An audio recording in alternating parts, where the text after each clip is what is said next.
Okay, good morning, everyone. Good morning. Can you hear me Good now? Okay. It's a big honor this morning. I'm live on air with Colonel Richard Kemp, who is a commander of the British Army, who served in Afghanistan, in Iraq, and Northern Ireland, and also in St. John's Wood Synagogue, one may say, a very dear friend of the Jewish community and a very big advocate of Israel. And it's a tremendous honor to see you. How are you, Colonel? I'm extremely well, Rabbi, and it's a great honor to be part of this, and particularly speaking to the members of the congregation of St. John's Wood Synagogue, which is a wonderful synagogue that I know well. I've been there many times, and I hope everybody who's watching this is doing well. Thank you so much. And we're also very honored to have a live link up with one of our members, Raph Gertler, who is currently on border duty in bordering the West Bank, if that's correct. Is that correct, Raph? We're in a base that's overlooking the West Bank, yeah.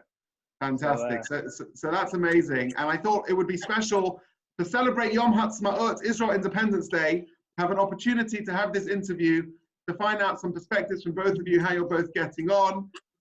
Let's begin with you, Colonel. So, Colonel, if you could share with us and tell us, how did you first get involved in becoming such a dear friend of the Jewish community in Israel advocacy? How did that all start? Before I answer that, Rabbi, can I just make one comment, which is I've spent a great deal of time with members of the Israel Defense Force, mainly in Israel itself, but also elsewhere. And I have the utmost respect and admiration for them, what they're doing at all times, including during these coronavirus challenging times. And in particular, I'd like to pay tribute to Raph Gertler and to his fellow lone soldiers, many of whom come from this country. And I'm sure many of your viewers here have relations or family who are or have been serving in the IDF as lone soldiers. I think I cannot say highly enough how courageous they are and what a fantastic contribution they're making, not only to the state of Israel by serving in the IDF, also to our own country, because of course Israel and Britain are fighting the same enemy in the same war, and we share so much. We're close friends and allies as military forces. To answer your question, I spent a lot of time working with Israeli government agencies when I was working in Downing Street on international terrorism. I got a very close relationship with the IDF and with Israeli intelligence services, and I grew to understand in great detail how important they are to us and how close friends they are with us. And I could give you many examples of ways in which Israelis, the IDF, the intelligence services and others have helped Britain, have helped save our lives, helped save soldiers' lives. And so after I left the armed forces, I found myself in a position where I could, using my own experience of conflict and my own knowledge of the IDF, I could then try my best to counter some of the lies and distortions and propaganda that's directed against the IDF. And that's really how I first became involved in this, what I consider to be a political war, which includes not that the IDF need defending themselves, because they're more than capable of that, but they certainly do need help in defending themselves in the global media and in organizations like the United Nations, the EU, etc. And I've done my level best to try and help that, because as I say, the IDF fight is also our fight. Absolutely. And if I could also thank you, because we are so lucky to have friends like yourself at this high level to be able to represent us. I've seen you speaking in the UN. There's a clip of you on UN Watch, which I think hundreds of thousands of people have seen. And you continue to do this, and we are highly, highly grateful to you. Raph, if I could just turn to you and ask you a question. You know, it's incredible seeing you there, sitting there in your base, in your army uniform, with your gun in your arm.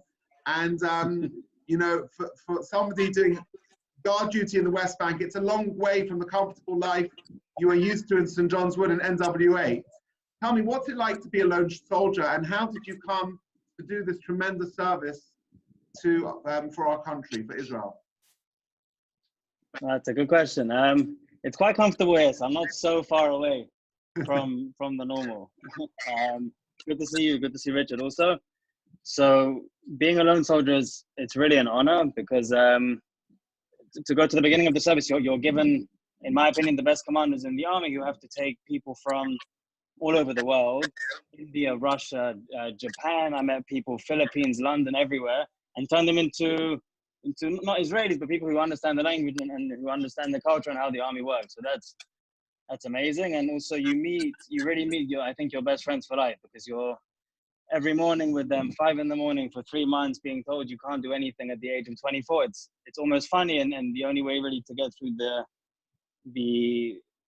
pain of it is with your friends, I guess. I'm lucky enough to be serving in a unit that works with Richard. So at the moment we're here doing a week of guard duty as part of like a routine of the service, but normally we're bringing ambassadors to show them things like the terror tunnels in the north, like the border of Gaza in the Gaza region, and that kind of work to try and, as Richard said, like to defend the name of the IDF in the public media. And it's people like Richard we need at the UN Watch, because my favorite personal example that I've learned from my service is I was inside a terror tunnel with 40 ambassadors 40 United Nations ambassadors, and to show them and to explain to them and really to connect them to the highest level commanders in the IDF for their opinion, in order for them to go back and hopefully shape their public diplomacy based on what we're showing them. But 4 hours later, I got a notification from Forbes, 8 resolutions against Israel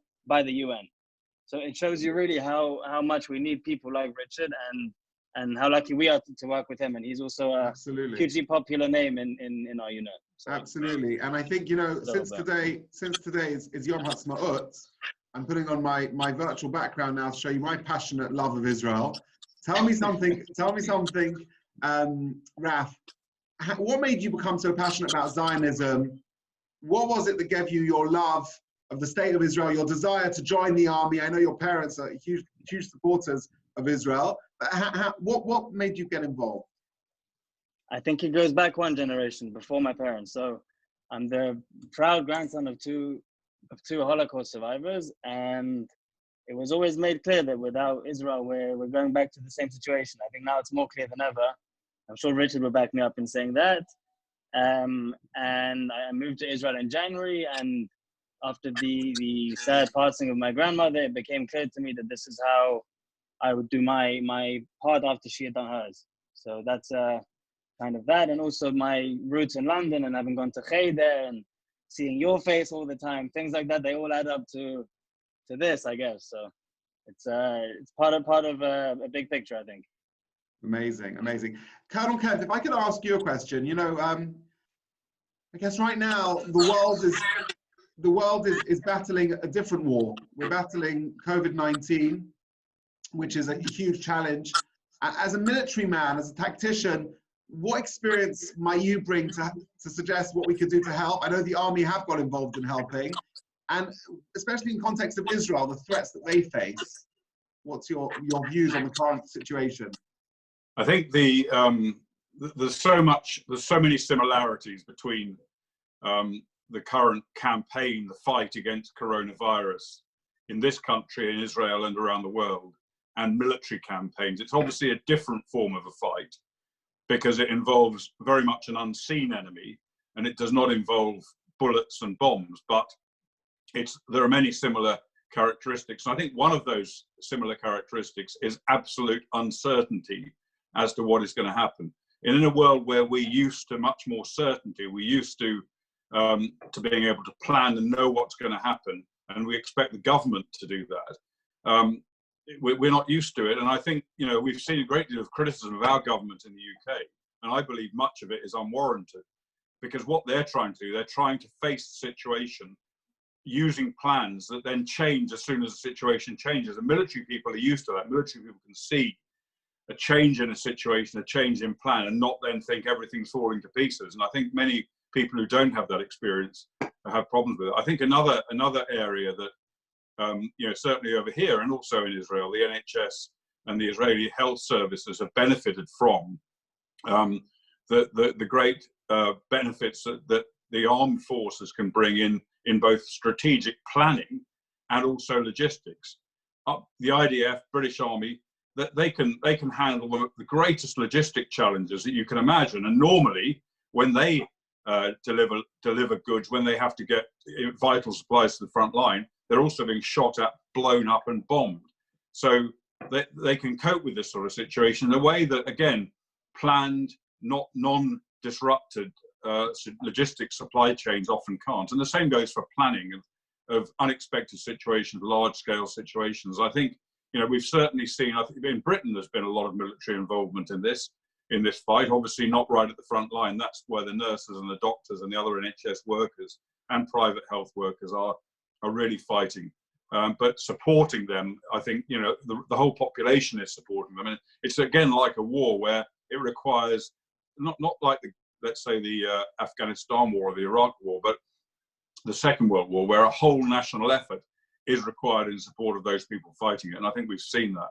And we've seen it in Israel. I've been watching quite closely what's been going on in Israel with the IDF and with the way they've been coping with the fight. And I think it's been deeply impressive to me, the way that Israel has handled it, and not surprising, because, you know, in a way that we in this country are not so used to constant crises. Israel, as we all know, has been fighting for its survival since it was first created.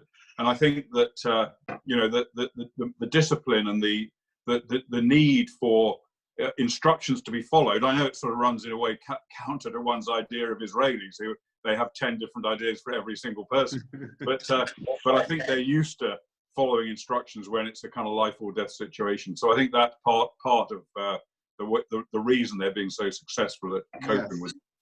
I mean, I have two brothers who live in Israel, and I'm sure Zach and Raph can tell us firsthand, the lockdown there has been very, very serious. And I think part of that is also to do with the serious threat. If, God forbid, the virus would pass throughout the army, Israel would be, you know, at its knees and would be, you know, unable to defend itself appropriately. So I guess they've had to be more militant on their lockdown in some respects as well. Let me ask you this question. Raph, this is a question for you. You know, today's Yom Haatzmaut, and first of all, I'd love to know how you're going to be celebrating. But how has being in Israel, being in the army, affected your Jewish identity? And I'm sure there are going to be lots of people your age, or your fan club on Facebook and Instagram watching this. What would you tell them? It's not such a big fan club. It's not so big. But what would you tell them about why you've got involved, and why that perhaps they should consider getting involved, and why this has really been a huge part of your life? Wow. I think it totally changes your entire perspective on Judaism in a totally different way, because you meet people here from a million different backgrounds. Like, I was just doing my shift with a Druze member of the army. Wow. And the whole way that you relate to different cultures and different religions, it's unbelievable. I think it's also really interesting to see the different ways in which Israelis connect to Judaism.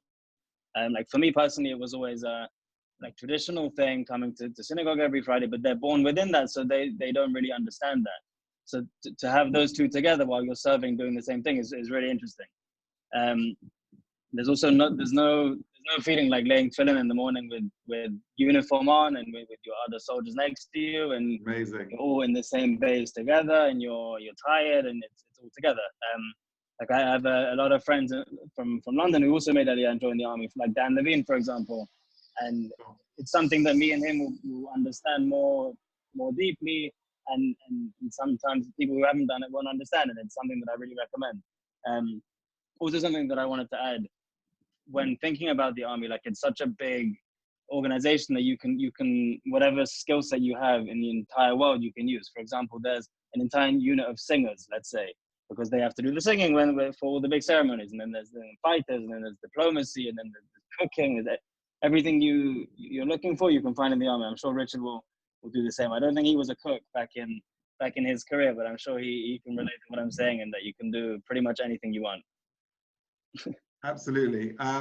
You know, I think, Colonel Kemp, people will be interested to hear your perspective on how you think what's going on right now is going to affect peace prospects in the Middle East, and also perhaps you could share some of your insights how coronavirus perhaps affects our future relationship, both in this country and internationally, with China. If you could share with us some of your insights on that, that would be really helpful. First of all, on the Middle East, I think, I mean, you know, there's no question that while people in Israel and people in the UK and elsewhere in the West, and indeed in many countries in the Middle East, are, you know, focused on coronavirus and are as concerned, let's say, about, for example, the severe damage that coronavirus has been doing to the people of Iran, for example. But we can be sure of one thing, that if the Iranians feel that they can use the coronavirus situation to exploit their aggression and hostility against Israel or against the United States or the UK, they will do that. They won't let coronavirus stand in the way. And that goes also for jihadists. And we've already seen attempts to attack the IDF in recent days, despite the coronavirus, despite the fact that the IDF is providing support and assistance, not just to Arabs in Judea and Samaria, but also in Gaza. Yet, despite that, Hamas is still determined to use this situation to attack Israel. I think in terms of Iran, which is the greatest threat that Israel and indeed the West faces from the Middle East, I would not be at all surprised. We've seen some intimation of it in media. If Iran doesn't use this situation to lash out against the United States, against Israel, for a couple of main reasons. The principal one being that you know that they've got severe problems at home. They've had severe problems at home before the coronavirus broke out, and traditionally dictatorships like the Iranian dictatorship use you know, friction and tension and conflict abroad as a way of distracting the people at home from their incompetence and the troubles they've caused. So I think it wouldn't surprise me at all if we saw continued efforts at jihad against Israel from Gaza, but also potentially from Iran against the UK, against the US, UK, and Israel. And on your second point about China, I think you know, 9/11 was a wake-up call for the West. The Islamic jihadists, Al Qaeda, and their cohorts have been fighting the West in a war that they had declared for years before 9/11. We did not wake up to it. We're now waking up in a similar kind of way, I think, to the threat faced by us again from China. And I'm not saying that the coronavirus was deliberately deployed as a weapon against any country in the world. We don't know whether it was or not. I'm assuming it wasn't. What we have seen, though, by the way that China has mishandled the situation and in some ways deliberately exploited the situation, I think we've seen the real threat they face to us. And, you know, just for example, allowing, you know, at the early stage of the coronavirus outbreak, quarantining Wuhan province from the rest of China while allowing hundreds of flights to go from Wuhan to infect the rest of the world. And I think that shows us something about China that many people didn't realize before. And the fact is that China has been fighting a Cold War against us for many years. It's time we woke up and fought back against them. And I think this situation should lead to a complete reset of relationship between the West, led by the United States, and China. Yes, absolutely. I must say that this interview has really been so interesting. It's been very inspiring to see you, Raph, in your uniform. It's been incredibly interesting to hear from you, Colonel Kemp. If I could just ask you for both to share with me one concluding message to the community. If you want to start with you, Colonel Kemp, and then over to you, Raph. I've just got two things to say. The first one is, and you mentioned, Rabbi, before we started this interview, that you've been sort of almost inundated by engagement from your community.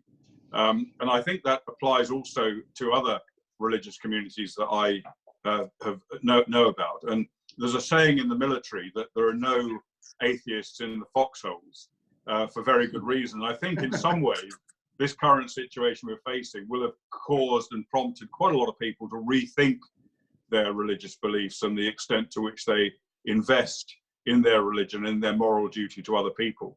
And the second thing I think I would say is that in the armed forces, we have a maxim that effectively the morale is the single most important factor in winning any battle. And I think that also applies to this battle. And it's very important that people at home who are you know, in some cases in very, very bad situations, either economically or due to the effects of social isolation. And I think it's so important to remember that their morale is extremely important. And those people who are perhaps leading or playing an influential role in every household, I think have a duty to do what they can to boost the morale of the others who are living with them. It's such an important thing, and not only is it good for mental health, but it's also very good for physical health as well. So I think that's such an important factor, and I really do wish your community, yourself as well, and anybody else that's listening to it, the very best. And I'm hoping and looking forward to coming back to John's Wood at some point in the not too distant future. Absolutely. What an absolute privilege and pleasure, and wise words indeed. And Raph, do you have any concluding message that you want to share with the community?